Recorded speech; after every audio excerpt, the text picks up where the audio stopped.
Hello my dear friends. कैसे हैं आप सब लोग। मेरा नाम है फयाज और एक बार फिर से स्वागत है आपका हमारे प्यारे से चैनल एफजेड एकेडमी में। आज की इस वीडियो से हम लोग एक नई सीरीज की शुरुआत करने वाले हैं 2021 के क्लास 10th बोर्ड एग्जामिनेशन के लिए। इस सीरीज के अंदर हम साइंस के हर एक चैप्टर को क्वेश्चन के थ्रू उसके सारे कॉन्सेप्ट को क्लियर करेंगे और उसका शॉर्ट रिवीजन भी करेंगे। इसलिए हमने इस सीरीज का नाम कॉन्सेप्ट थ्रू क्वेश्चन रखा है, यानी क्वेश्चन करके कॉन्सेप्ट को समझेंगे, जिससे हमें एग्जाम में ज़्यादा से ज़्यादा बेनिफिट होगा और एग्जाम में आने वाले क्वेश्चन हमें पहले से पढ़े हुए मिलेंगे। तो चलिए बिना किसी देर के इस सीरीज में पहला एपिसोड के अंदर हम बायोलॉजी के पहले चैप्टर लाइफ प्रोसेस का शुरुआत करते हैं। तो चलिए आइए शुरू करते हैं। इस चैप्टर के अंदर हम इसके क्विक रिवीजन नोट्स को भी देखेंगे, जिसमें हम इसका क्विक रिवीजन करेंगे और तब इसके मोस्ट इंपॉर्टेंट सवाल लगाएंगे। तो आप यहाँ पर क्विक रिवीजन में देख सकते हैं। पहले डाइजेस्टिव सिस्टम के अंदर क्या होता है कि डाइजेशन का प्रोसेस किसी भी कॉम्प्लेक्स मटेरियल का बॉडी में टूटना सिंपल एब्जॉर्बेबल फॉर्म में डाइजेशन कहलाता है।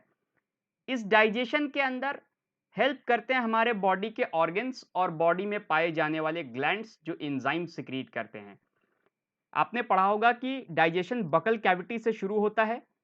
फेरिंग्स में जब हम माउथ में फूड को लेते हैं तो बकल कैविटी में इंटर होता है, जहां पर टीथ और टंग के मदद से मैस्टिकेशन होता है उसका, टीथ के मदद से, और उसको टेस्ट बड टंग का टेस्ट करता है कि फूड का टेस्ट क्या है, मिक्सिंग करता है और बोलस का फॉर्म देता है, वो जाता है फेरिंग्स में, वहां से ईसोफेगस में, स्टमक में, स्मॉल इंटेस्टाइन में जाता है और आखिरी में लार्ज इंटेस्टाइन में जाने के बाद एनस से बाहर चला जाता है।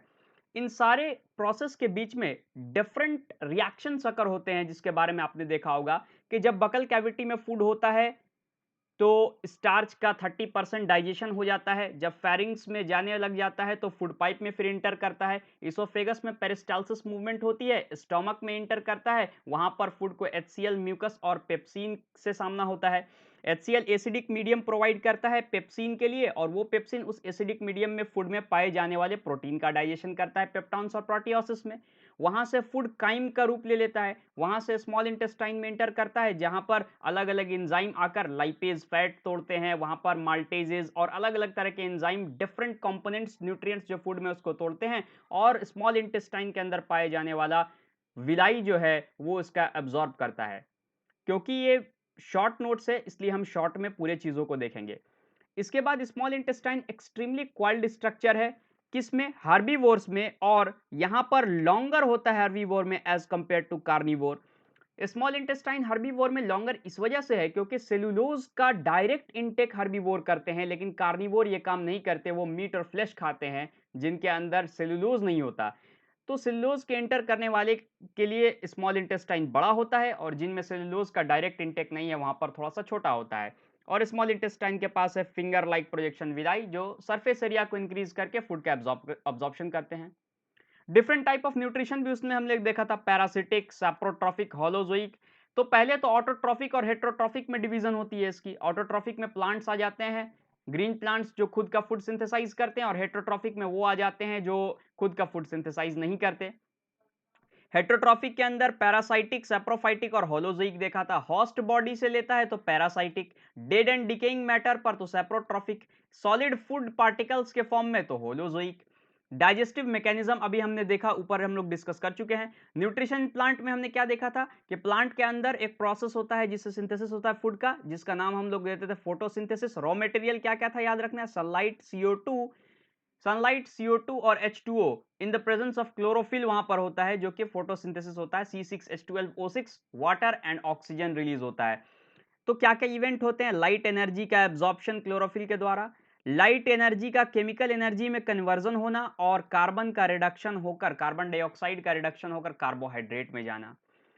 इसके बाद हम लोगों ने इसमें न्यूट्रिशन के बाद, न्यूट्रिशन इन ह्यूमन बींग्स के बाद रेस्पिरेटरी मैकेनिज्म भी देखा था, जिसमें ब्रीदिंग और रेस्पिरेशन में डिफरेंस देखा था। ब्रीदिंग में सिर्फ इनहेलेशन और एक्सहेलेशन होता है तो ब्रीदिंग कहते हैं। उस ब्रीदिंग के अंदर लिए गए एयर के ऑक्सीजन का इस्तेमाल करके फूड का ब्रेकडाउन करते हैं और एनर्जी एब्जॉर्ब करते हैं, तो उसको रेस्पिरेशन कह रहे थे।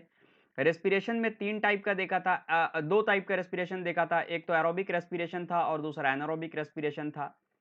हमने 3 जगह पर इन रेस्पिरेशंस को देखा था। एरोबिक वाला ह्यूमन के माइटोकॉन्ड्रिया में देखा था। माइटोकॉन्ड्रिया में ब्रेकडाउन होता है फूड का और वहाँ पर एब्ज़ॉर्प्शन होता है एनर्जी का। एनर्जी सबसे हाईएस्ट वहीं पर आ रहा था एरोबिक रेस्पिरेशन में। एक हम लोगों ने इथाइल अल्कोहल का फॉर्मेशन देखा था, किसमें? यीस्ट में देखा था, जिसमें अल्कोहल का फॉर्मेशन होता है और लो अमाउंट ऑफ एनर्जी निकलती है। दूसरा क्या देखा था कि हमारे मसल में जब हम लोग कभी-कभी बहुत तेज़ दौड़ रहे होते हैं तो मसल का क्रैम्प्स पड़ जाता है। उस क्रैम्प्स की वजह से वहाँ पर लैक्टिक एसिड की फॉर्मेशन हो जाती है एनारोबिक कंडीशन की वजह से मसल्स के अंदर और वहाँ पर भी थोड़ा-सा लैक्टिक एसिड निकलता है। तो एनारोबिक का कंडीशन हम लोगों ने क्या देखा था? लैक ऑफ ऑक्सीजन नहीं, एब्सेंस ऑफ ऑक्सीजन। एक केस देखा था absence of oxygen ethyl alcohol वाला, दूसरा केस देखा था lack of oxygen lactic acid वाला और तीसरा case presence of oxygen aerobic respiration mitochondria में देखा था।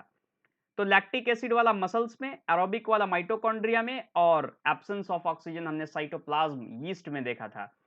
रेस्पिरेटरी ऑर्गन हम लोग जानते हैं लंग्स होता है, उसमें कैसे-कैसे पैसेज था ये देखा था। नॉस्ट्रिल से नेसल कैविटी, फेरिंग्स, तब लैरिंग्स, तब ट्रेकिया, ब्रोंकस और तब लंग्स तक जाता है। लंग्स के पास है alveoli, balloon like structure alveoli जो कि रेस्पिरेटरी यूनिट है लंग का और एक्सचेंज ऑफ गैस करता है alveoli. Increase the surface area of lungs, ये सारा चीज हमने देखा था। रेस्पिरेशन देखने के बाद दूसरा चीज हम लोगों ने एक्सक्रीशन देखा था, ट्रांसपोर्टेशन देखा था। पहला ट्रांसपोर्टेशन देखा था। ट्रांसपोर्टेशन के अंदर सर्कुलेटरी सिस्टम की बात करते हैं। सर्कुलेटरी सिस्टम में आपने पढ़ रखा होगा। यूनिसेलुलर ऑर्गेनिज्म में तो सिंपल प्रोसेस बॉडी का डिफ्यूजन हो गया तो वहां से सर्कुलेशन है। जैसे फिश के पास 2 चैम्बर्ड हार्ट है, सिंगल सर्कुलेशन शो करता है, मिक्सिंग होता है ब्लड का और वहीं से सिंगल सर्कुलेशन होता है।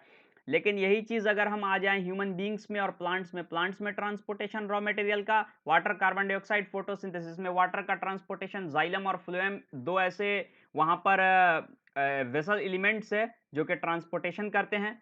तो जाइलम वाटर का करता है, मिनरल्स का करता है और फ्लोएम फूड का ट्रांसपोर्टेशन करता था। एक्सक्रीटरी प्रोडक्ट यहाँ पे हार्मोन्स भी होते थे। ट्रांसलोकेशन का क्या मतलब था? Metabolic products are transferred from the leaves to the different part of body. Leaves में जो फूड बना है मेटाबॉलिक प्रोडक्ट वो डिफरेंट पार्ट्स ऑफ बॉडी में जाए तो ट्रांसलोकेशन कहला रहा था। ह्यूमन बींग्स के अंदर ट्रांसपोर्टेशन की बात किए तो उसके पास तो वेल डेवलप्ड स्पेशलाइज्ड ऑर्गन और फ्लूइड भी है जिसमें ब्लड और लिम्फ की बात किए थे और हार्ट एक बड़ा ही स्पेशलाइज्ड ऑर्गन है जिसमें डबल सर्कुलेशन हार्ट और लंग्स मिलके करते हैं ह्यूमन बींग्स के अंदर। ये भी देखा गया था। होता क्या था? तो ब्लड का अपटेक यहाँ पर पल्मोनरी वेन से आया, किसमें? लेफ्ट एट्रियम में, वहां से लेफ्ट वेंट्रिकल में गया, लेफ्ट वेंट्रिकल पंप किया इसको ऑर्टा से whole part of the body में। होल पार्ट ऑफ बॉडी में जब रेस्पिरेशन हो गया वहां से CO2 रिच ब्लड आया राइट ऑरिकल में, वहां से राइट वेंट्रिकल में, राइट वेंट्रिकल से निकला पल्मोनरी आर्टरी में, पल्मोनरी आर्टरी लंग्स के पास गया, लंग्स से एक्सचेंज किया CO2 O2 का और वहां से फिर दोबारा ऑक्सीजन रिच ब्लड लेकर फिर से पल्मोनरी वेन से लेफ्ट एट्रियम में आया। 2 बार सर्कुलेशन, एक बार हार्ट से बॉडी की तरफ और एक बार हार्ट से लंग्स की तरफ, तो डबल सर्कुलेशन इसलिए नाम दिया गया। ये ट्रांसपोर्टेशन की बात थी। ट्रांसपोर्टेशन इन प्लांट्स के अंदर कंपोनेंट ऑफ ट्रांसपोर्ट देख ही लिया, जाइलम और फ्लोएम की बात कर लिए थे। एक्सक्रीशन लास्ट टॉपिक जिसमें देखा था, एक्सक्रीशन प्लांट के अंदर तो इसमें एक ट्रांसपीरेशन प्रोसेस होता है, वाटर का loss, oxygen as a waste product भी होता है फोटोसिंथेसिस में, रेजिन्स और गम्स के तौर पर, रबर्स के तौर पर प्लांट के बार्क से निकलता है, वो भी इसका एक्सक्रीटरी प्रोडक्ट ही है। लीव्स जैसे सड़ जाते हैं, गिर जाते हैं, वहां पर बार्क्स पीलिंग होता है उनका, बार्क्स को छिला जाता है, ये सारे के सारे एक्सक्रीटरी प्रोडक्ट है इसके, जहां पर रेजिन्स और गम्स निकलते हैं।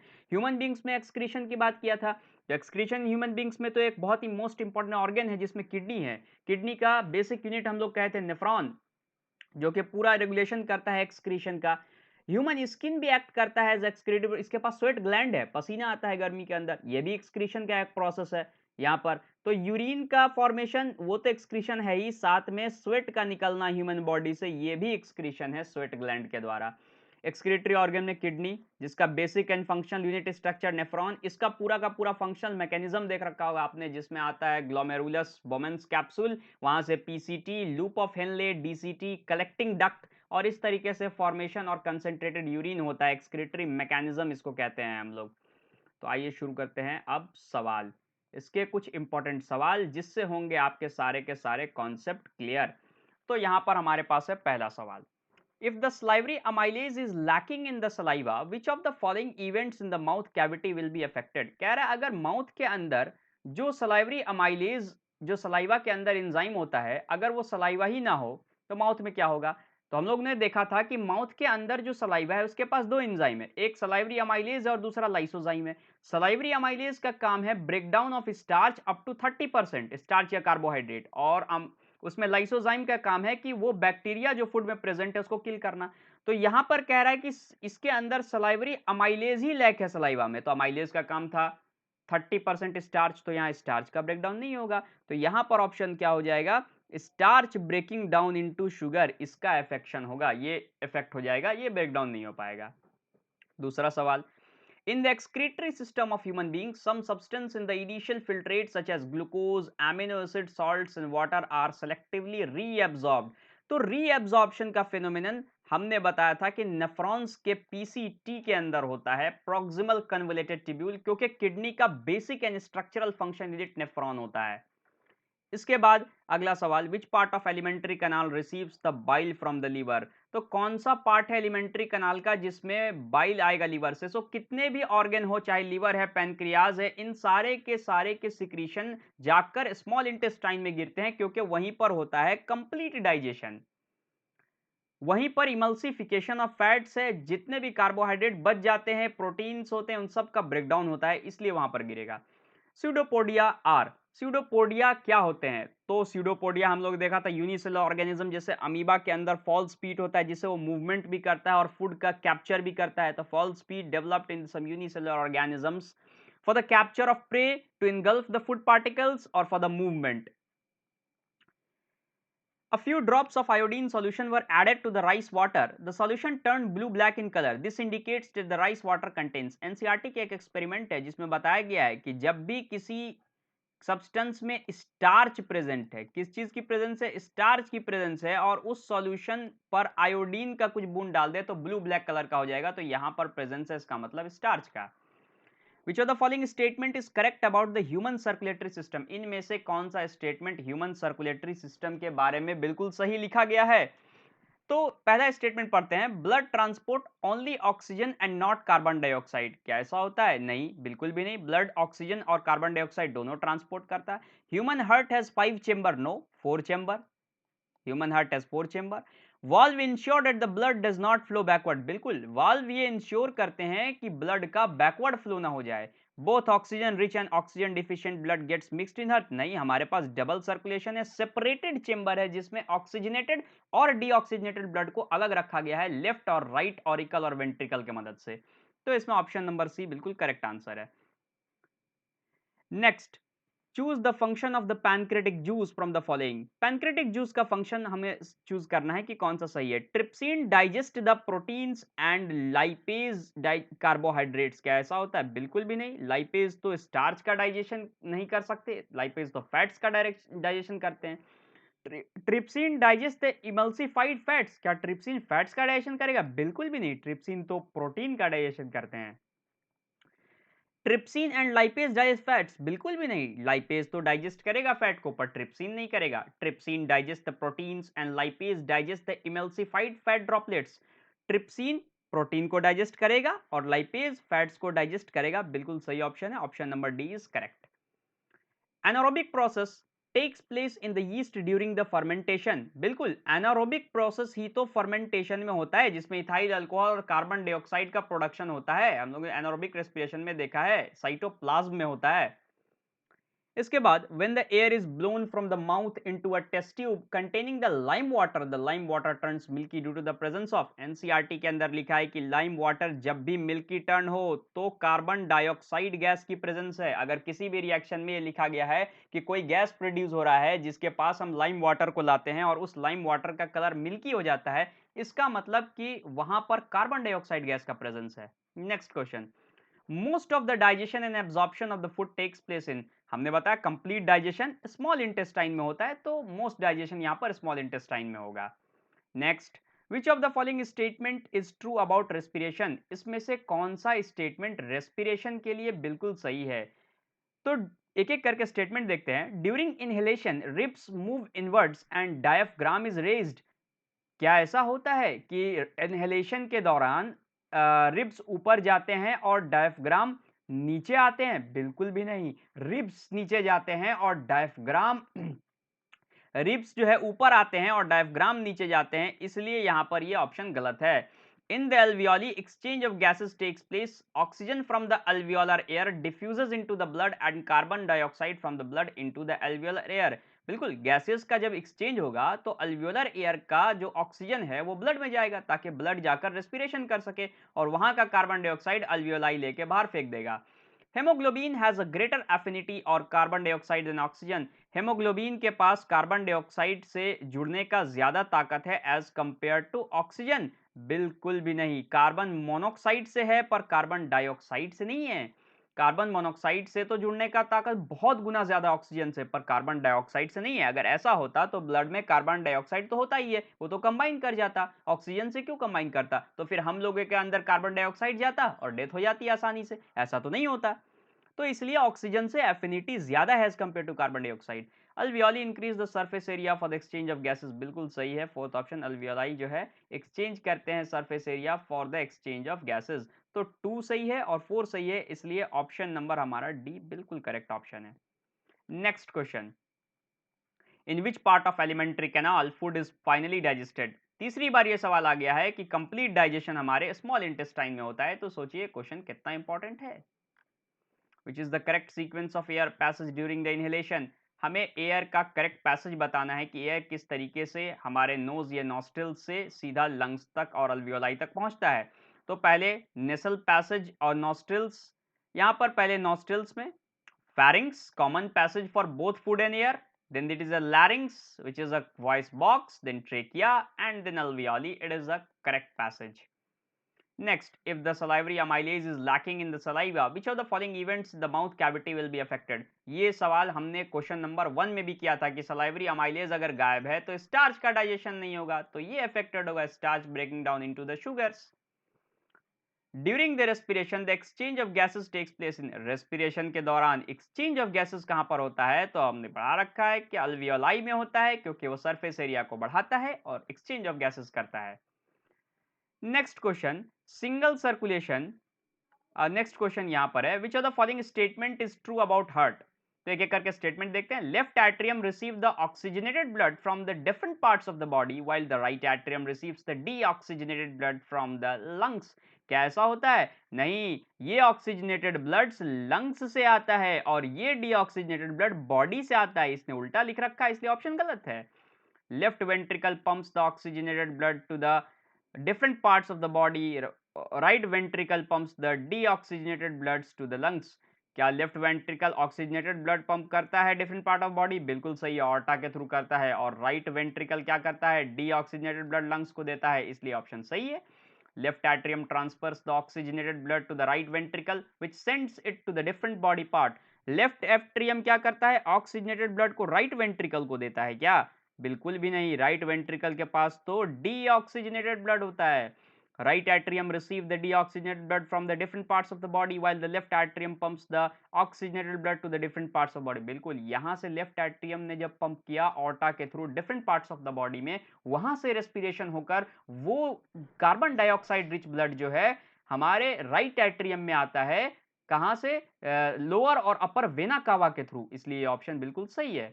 तो 2 एंड 4 आर करेक्ट, इसलिए option number C is correct.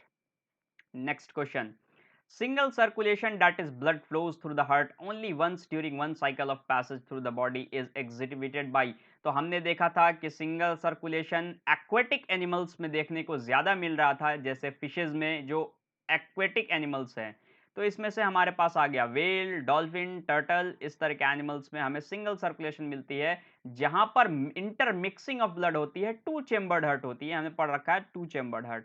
Gills receive the blood where it is oxygenated and is circulated to all parts of the body there and passes directly to the rest of the body। Direct pass होता है, कोई भी separation नहीं है वहां पर, इसलिए यहां पर जो है सिंगल साइकिल होता है। वहां पर लंग्स और ऐसा कोई सेपरेशन नहीं है जैसा लंग्स और हार्ट और बॉडी में जो हमारे ह्यूमन बींग्स में है।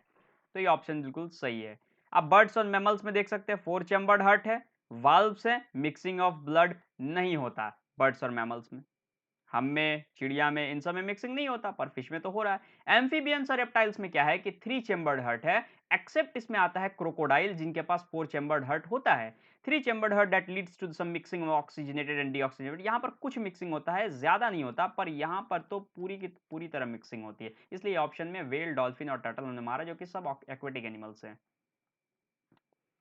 Next question, single circulation, that is blood flows through the heart only once during a cycle of passes through the body. Same question दोबारा एग्जिबिट किया है, फिर से इस तरह का क्वेश्चन हमसे पूछा गया कि क्या इस तरह का सिंगल सर्कुलेशन तो पानी में रहता हो, पानी में रहता हो पर गिल्स ना हो।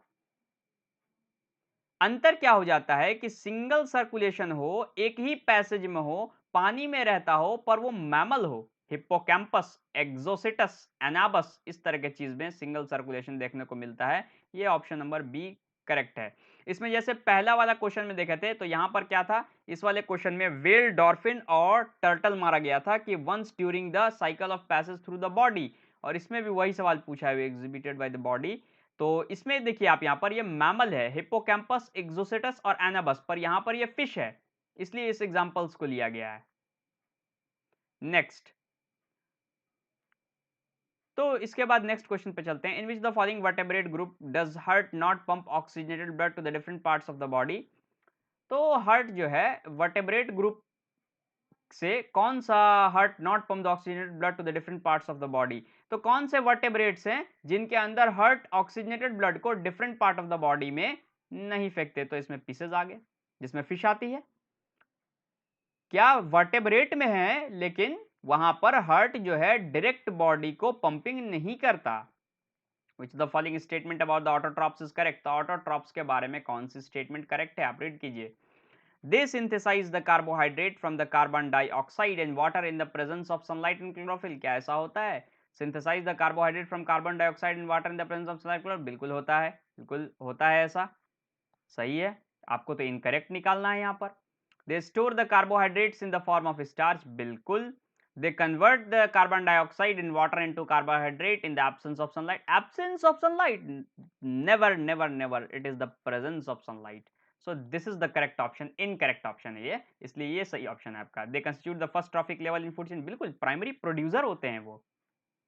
Next question, oxygen liberated during the photosynthesis comes from. तो कहां से आता है, हमने देखा था इसका एक मेन रिएक्शन होता है फोटोलाइसिस, जहां पर वाटर का ब्रेकडाउन होता है हाइड्रोजन और ऑक्सीजन में, तो वो वाटर से आता है। फोटोलाइसिस ऑफ वाटर से ऑक्सीजन लिबरेट होता है। In the list of organism given below those that reproduced by the asexual method. तो एसेक्सुअल मेथड ऑफ रिप्रोडक्शन कौन शो करते हैं, ये बताना है इसके अंदर।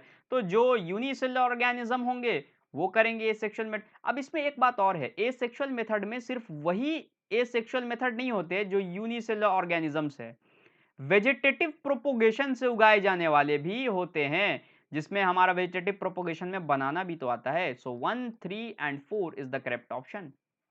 आप जो रिप्रोडक्शन चैप्टर पढ़ेंगे तो उसके अंदर वेजिटेटिव प्रोपोगेशन में बनाना आपको दिखेगा, जहां राइजोम की बात की गई होगी। The blood leaving the tissue become richer in. जो टिश्यू को छोड़ रहा है वो ब्लड रेस्पिरेशन कर चुका है, ऑक्सीजन कंज्यूम कर चुका है और कार्बन डाइऑक्साइड रिलीज किया है, इसलिए वो रिच ब्लड है कार्बन डाइऑक्साइड में। Xylem in plants are responsible for transport of water. Water और मिनरल्स की ट्रांसपोर्टेशन जाइलम से होती है और फूड की translocation leaf to the different parts of the plant phloem से होती है। Which of the following is an incorrect statement. इनमें से कौन से स्टेटमेंट इनकरेक्ट हैं। Organism grow with time. Organism time के साथ ग्रो करते हैं, बिल्कुल सही है, ग्रो करेंगे ही। Organism must repair and maintain their structure. क्या ऑर्गेनिज्म अपने स्ट्रक्चर को रिपेयर और मेंटेन करना एकदम जरूरी है। Movement of molecules does not take place among cells. बिल्कुल, movement of molecule does not take place among cells, cells के अंदर होते हैं। Energy is essential for the life process. बिल्कुल, एनर्जी एसेंशियल है हमारे लाइफ प्रोसेस के लिए। मॉलिक्यूल जो है, इसमें से ऑप्शन हमें लगता है यहाँ पर जो है ये मिसप्रिंट हो गया है, इसमें कोई बात नहीं। ऑप्शन नंबर देखिए यहाँ पर, living creature keep preparing and maintaining the structure. So ये ऑप्शन तो बिल्कुल सही है, इसलिए ऑप्शन हमारा जो करेक्ट है ये सी है, ये इनकरेक्ट ऑप्शन है, क्योंकि मॉलिक्यूल का मूवमेंट तो सेल टू सेल होता ही है। ये ऑप्शन यहाँ पर गलत दे दिया है, कोई बात नहीं, आप सही कर लीजिए। यहाँ पर C, movement of molecule does not take place among cell. और ये देखिए एनसीईआरटी की ही क्वेश्चन है, ये एनसीईआरटी की ही सवाल है, इसलिए बहुत इंपॉर्टेंट है। The internal energy reserve in autotrophs, तो हम लोग देखा था प्लांट जो है अपनी एनर्जी को in the form of starch store करते हैं। Choose the event that does not occur in photosynthesis, ऐसे इवेंट को चुनिए जो फोटोसिंथेसिस में नहीं होता। Absorption of light by chlorophyll, बिल्कुल होता है। Reduce of carbon dioxide to reduction of carbon dioxide to carbohydrate, बिल्कुल होता है। Oxidation of carbon dioxide carbohydrate, नहीं, यहाँ रिडक्शन होता है, ऑक्सीडेशन नहीं होता। Conversion of light energy to chemical energy, बिल्कुल होता है। इसलिए ऑप्शन नंबर सी करेक्ट है, क्योंकि यही तो इनकरेक्ट ऑप्शन है।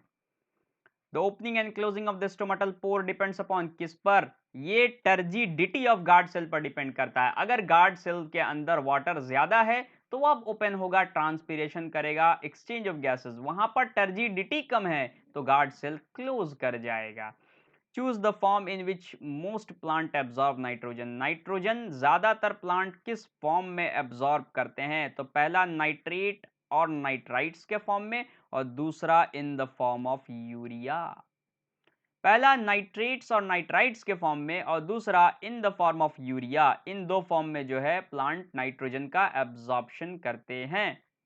विच is the first enzyme to mix with food in the digestive tract, हमने देखा था सबसे पहला डाइजेशन हमारे माउथ के बकल कैविटी के अंदर, सलाइवा, सलाइवा के पास एंजाइम सलाइवरी अमाइलेज। पहला डाइजेशन कार्बोहाइड्रेट का up to 30% by the salivary amylase. Next, which of the following statement is correct, इनमें से कौन से स्टेटमेंट करेक्ट हैं? Pyruvate can be converted into ethanol and carbon dioxide by yeast, बिल्कुल। Anaerobic respiration के अंदर pyruvate convert कर रहे थे इथेनॉल और कार्बन डाइऑक्साइड में यीस्ट के अंदर, साइटोप्लाज्म में। फर्मेंटेशन एरोबिक रेस्पिरेशन है, एरोबिक बैक्टीरिया में होता है, बिल्कुल भी नहीं। एनारोबिक बैक्टीरिया में एब्सेंस ऑफ ऑक्सीजन में। फर्मेंटेशन माइटोकॉन्ड्रिया में नहीं, हमने बताया साइटोप्लाज्म में। Fermentation is a form of anaerobic respiration, बिल्कुल सही है। तो 1 and 4 is correct, option number C is correct. The doctor measured the Ravi's blood pressure and said it is normal now. The range of Ravi's blood pressure is likely to be, तो normal blood pressure का range आप लोग याद रखें 120/80 mmHg होता है। इस 120 को हम लोग सिस्टोलिक प्रेशर कहते हैं और इस 80 को डायास्टोलिक प्रेशर कहते हैं। Next, if the structure marked X in the diagram given below is blocked, then which of the process will not occur? कह रहा है इस स्ट्रक्चर को अगर ब्लॉक कर दिया जाए तो कौन सा प्रोसेस नहीं होगा। पहले तो ये बताएं कि स्ट्रक्चर है किसका। तो ये स्ट्रक्चर किसका है? ये तो पूरा स्टोमाटा का स्ट्रक्चर है और ये स्टोमेटल पोर है। स्टोमेटल पोर से क्या क्या होता है? रेस्पिरेशन और ट्रांसपिरेशन देखने को मिलता है। सो रेस्पिरेशन, ट्रांसपिरेशन और कुछ ट्रांसपोर्टेशन भी होता है, इसलिए ऑप्शन नंबर सी करेक्ट है। यहाँ पर स्टोमेटल पोर अगर ब्लॉक कर देंगे तो रेस्पिरेशन, ट्रांसपिरेशन सब नहीं हो पाएगा। अब सवाल करते हैं असर्शन रीजन टाइप के, जिसमें आपको पहला ऑप्शन ए तब मारेंगे जब दोनों का दोनों स्टेटमेंट करेक्ट है और रीजन असर्शन को सही एक्सप्लेन कर रहा है। हम बी तब मारेंगे जब दोनों स्टेटमेंट तो करेक्ट है लेकिन रीजन असर्शन को एक्सप्लेन नहीं कर रहा। सी तब मारेंगे जब ए असर्शन सही है और रीजन फॉल्स है। और डी तब मारेंगे जब असर्शन ही गलत है और रीजन सही है। तो ये चार ऑप्शन देख लीजिए और इसी हिसाब से हर क्वेश्चन को मार्क करना है। पहला, transpiration cools the leaf surface, बिल्कुल सही है। ये ट्रांसपीरेशन तो लीफ के सरफेस को कूल करता है। Transpiration help in translocation of sugar, नहीं, प्लांट के सरफेस को कूल करने में हेल्प करता है। तो असर्शन तो सही है बट रीजन इज रॉन्ग। तो हमारा सी ऑप्शन था जिसमें असर्शन सही था और रीजन रॉन्ग था। Next, the leaves which are partly green and partly white are called variegated leaf, क्या ऐसे लीफ को पार्टली ग्रीन और पार्टली जो व्हाइट है उनको वेरीगेटेड लीव्स कहते हैं? बिल्कुल सही है। The green of such a leaf contain chlorophyll, बिल्कुल। और जो ग्रीन पार्ट नहीं है उसमें क्लोरोफिल नहीं है। इसका मतलब कि असर्शन भी सही है, रीजन भी सही है और दोनों एक दूसरे को एक्सप्लेन कर रहे हैं, तो ऑप्शन नंबर ए करेक्ट है। Human beings have a complex respiratory system, हाँ, बहुत ही कॉम्प्लेक्स रेस्पिरेटरी सिस्टम है। Human skin is impermeable to gases, बिल्कुल, गैसेस स्किन से नहीं एब्जॉर्ब होता। यहाँ पे तो लंग्स है, बहुत ही बेहतरीन ऑर्गन है, स्किन से क्या जरूरत है करने की। स्टेटमेंट तो दोनों सही है लेकिन एक रेस्पिरेटरी सिस्टम की बात कर रहा है जो कि कॉम्प्लेक्स है और दूसरा कहता है कि स्किन इम्परमिएबल है गैसेस को। दोनों में क्या लेना देना? कोई खास लेना देना नहीं है, इसलिए it is not the correct explanation. Assertion भी सही है, रीजन भी सही है but reason it is not explaining the assertion, option number B. Autotrophs can produce food on its own, बिल्कुल, ऑटोट्रॉप्स अपना फूड खुद ही बना सकते हैं, तो ये ऑप्शन सही है। Green plants can absorb energy of sunlight that falls on the leaf. Green plants can absorb energy of sunlight that falls on the leaf. Energy sunlight के absorb कर सकते हैं जो लीफ पर फॉल करते हैं ग्रीन प्लांट। ये तो बिल्कुल सही है। हमें लगता है यहाँ पर ऑप्शन में कुछ गलत हुई है, दोनों स्टेटमेंट सही है, बट और यहाँ पर और एक्सप्लेन भी कर रहा है, क्योंकि ऑटोट्रॉफ अपना फूड तभी बनाते हैं जब सनलाइट एब्जॉर्ब करते हैं। तो ऑप्शन नंबर ए यहाँ होगा। यहाँ पर ऑप्शन नंबर ए हो जाएगा। असर्शन भी सही, रीजन भी सही, and reason is the correct explanation of the assertion. Hydrochloric acid secreted in the stomach makes an acidic medium for the action of the enzyme pepsin. हाँ, बताया था कि एसिडिक मीडियम प्रोवाइड करता है हाइड्रोक्लोरिक एसिड स्टमक में digestion of protein के लिए। Pepsin act करेगा प्रोटीन के डाइजेशन के लिए, तो ये बिल्कुल सही है। Bile juice from will makes medium alkaline in the small intestine for the pancreatic juice to act। बिल्कुल सही है, दोनों का दोनों स्टेटमेंट सही है, लेकिन एक बात यहां पर गलत दी हुई है, क्योंकि दोनों स्टेटमेंट अपने से अलग है, अलग अलग चीज का डाइजेशन हो रहा है, इसलिए एक दूसरे को एक्सप्लेन नहीं कर रहा। यहां पर ऑप्शन नंबर बी होगा। Assertion and reason both are correct, but reason is not explaining the assertion। The opening and closing of the pore is a function of the guard cell। guard cell का function है pore का खुलना और बंद होना। Stomatal pores are the site for exchange of gases। बिल्कुल सही है, दोनों एक दूसरे की अपनी अपनी जगह सही है, बट दोनों एक दूसरे को एक्सप्लेन नहीं कर रहा, एक्सप्लेनेशन नहीं है, इसलिए ऑप्शन नंबर बी। अब पैसेज बेस्ड क्वेश्चन करते हैं, जिसमें कुछ पैसेज दिए रहेंगे और उस पैसेज के बेसिस पे आपसे सवाल की जाएंगे। इसमें 3 सवाल हम करेंगे जो कि पैसेज बेस्ड होगा, और उस पैसेज के अंडरस्टैंडिंग लेवल को देखना चाहता है कि स्टूडेंट उस पैसेज को पढ़कर कितना अंडरस्टैंड कर रहा है। तो चलिए शुरू करते हैं। पहला सवाल है, ये हमारे एक टेबल दे रखा है ब्लड ग्लूकोज चार्ट का। डॉक्टर का एडवाइस नीडेड है, जिसमें कहा गया कि 380 मिलीग्राम पर डेसीलीटर है, 350, 315, 280, 250 और 215 की इस मिलीग्राम पर डेसीलीटर ऑफ ग्लूकोज पर डॉक्टर का एडवाइस नीडेड है। गुड कब है? जब 180 और 150 ये दोनों है, और एक्सलेंट कब है? जब 115, 80 और 50 इस रेंज में है। फिर कहा गया कि टाइम ऑफ चेक। अच्छा, बिफोर ब्रेकफास्ट में फास्टिंग की बात कर रहे हैं, बिफोर ब्रेकफास्ट की बात कर रहे हैं, पेशेंट के पास लेस देन 100 था mg पर डेसीलीटर में, और पेशेंट वाई के पास 70 से 130 था। लंच के पहले यानी स्नैक के पहले 110 था, और यहां पेशेंट में 70 से 130 था। मील के 2 घंटे के बाद, दोपहर के खाने खाने के बाद, एक पेशेंट में लेस देन 140 था और इसमें लेस देन 180 था। बेड टाइम पर इस पेशेंट में लेस देन 120 था और इसमें 90 से 15 के बीच में था। आपसे सवाल क्या किया गया? Refer to table B showing the blood report of the level of glucose of patient X and Y. Infer the disease which can be diagnosed from the given data. Sugar level से कौन सी disease diagnose करते हैं? तो आप जानते हैं diabetes. दूसरी बात, identify the hormone whose level in the blood is responsible for the above disease. कौन से हार्मोन रिस्पॉन्सिबल है? इंसुलिन, जो कि शुगर का ब्रेकडाउन करता है। कहां से सिक्रीट होता है? Pancreas. Which one of the following diets would you recommend to the affected patient? आप क्या डाइट रिकमेंड करेंगे? क्या हाई शुगर खाने के लिए बोलेंगे? बिल्कुल भी नहीं, ऐसा खाने के लिए बोलेंगे जो लो शुगर डाइट होगा। और कैसे? हाई फाइबर डाइट होंगे, low sugar and high fibre diet.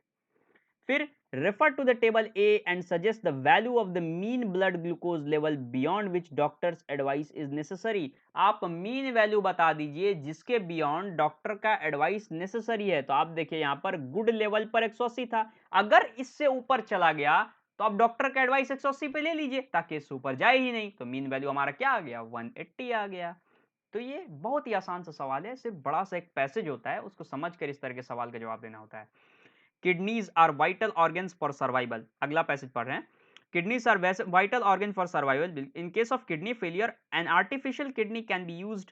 N artificial kidney is a device to remove the nitrogenous waste product from the blood through the dialysis. इसके बेसिस पे question है, what are the function of kidney? तो filtration करता है हमारे body में, nitrogenous waste को remove करता है, और ऑस्मोटिक बैलेंस को, वाटर बैलेंस को मेंटेन करता है, सॉल्ट वाटर बैलेंस को।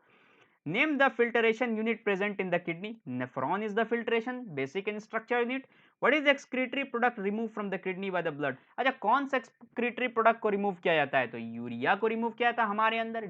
डिफरेंट एनिमल्स में अलग अलग है।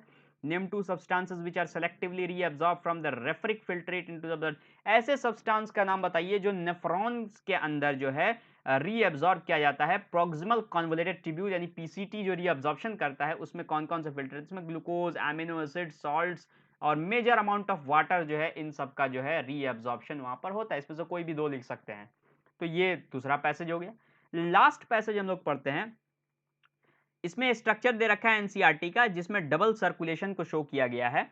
With oxygen rich blood from the lungs comes to the thin walled upper chamber of the heart on the left atrium. The left atrium relaxes when it is collecting this blood. It then contracts while the next chamber, the left ventricle, expands where the blood is transferred to it. When the muscular left ventricle contracts in its turn, the blood is pumped out to the body.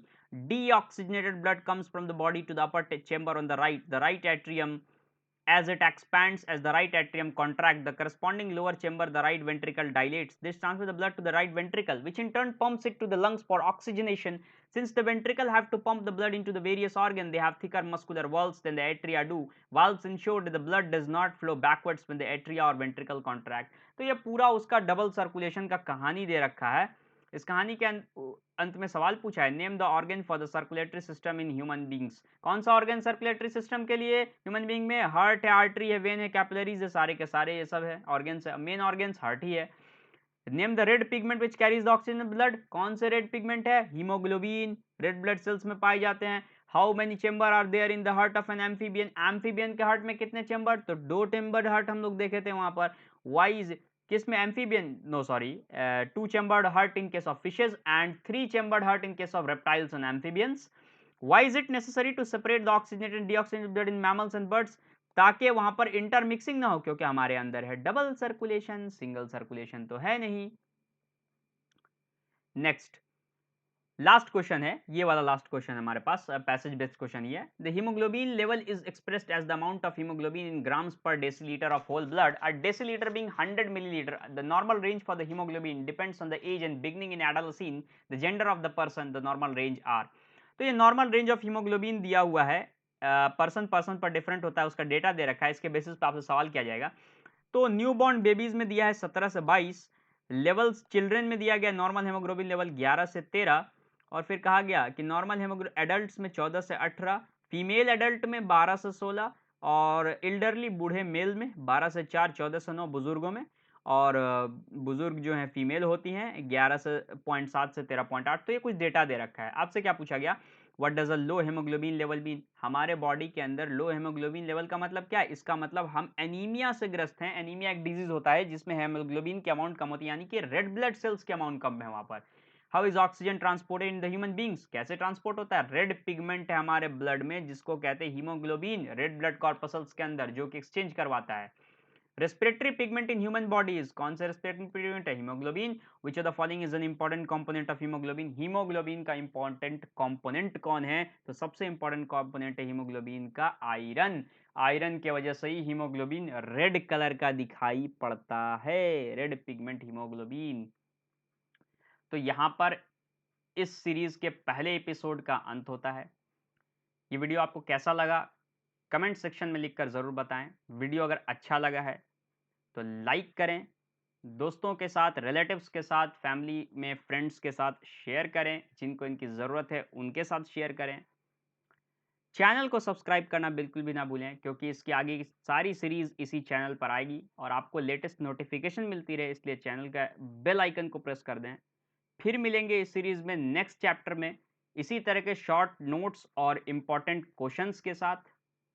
तब तक के लिए पढ़ाई करते रहें। All the very best.